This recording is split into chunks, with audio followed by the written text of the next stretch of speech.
Yes, mambo vipi mtazamaji wa Lemomo TV? Karibu tena kwenye news updates, na hapa na kuletea story ambayo kwa sasa hivi ina trend. Ni story ambayo inamhusu msanii mkubwa sana Afrika, Tanzania, lakini pia duniani kwa ujumla, kwa ngoma zake nyingi ambazo zinapendwa nje ya mipaka ya Bongo Tanzania, au sio? Na huu sio mwingine ni Nasibu Abdul Diamond Simba, ambaye kwa hivi karibuni kulikuwepo na story nyingi sana ambazo zinamhusu yeye pamoja na bidada Zuhura Zuchu ambaye yupo ndani ya lebo ya WCB Wasafi. Na hapa karibuni kukawa na mgogoro ambao ulikuwa unahusisha watu hawa wawili, kati yake yeye pamoja na mwanamuziki mwenzake ndani ya lebo hiyo ya Wasafi ambaye ni Zuchu. Sasa jana kupitia mitandao ya kijamii ambao ni Instagram pamoja na mitandao yote, picha zao zimetrendi kwamba hao watu wawili wamefunga ndoa, na ndoa hii ilikuwa ni asiri sana, hakuna mtu ambaye alikuwa anajua.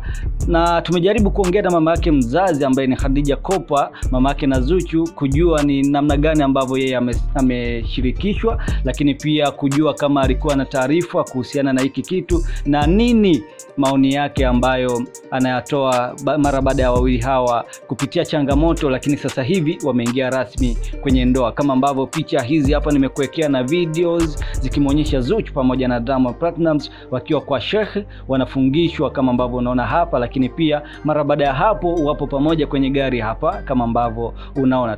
Tumeongea na mama na hivi ndivyo ambavyo yeye amesema. Na mara baada ya mama yake Zuchu kuulizwa kuhusiana na nini ambacho anatoa maoni kuhusiana na ndoa ya watu hawa wawili, amewapongeza na kusema kwamba yeye pia hakushirikishwa, lakini kila ambacho amekiona mtandaoni ndicho ambacho na yeye ameambiwa kupitia hivyo. So nini maoni yako? Drop hapo comment yako chini, useme ni nini ambacho unawatakia watu hawa wawili mara baada ya kupitia misukosuko mingi, lakini pia usisahau kulike, kushare pamoja na kusubscribe Lemomo TV ili uwe wa kwanza kupata updates kama hizi ambazo tunakuwa tunakupa. Mimi ni National Official JR. Ciao.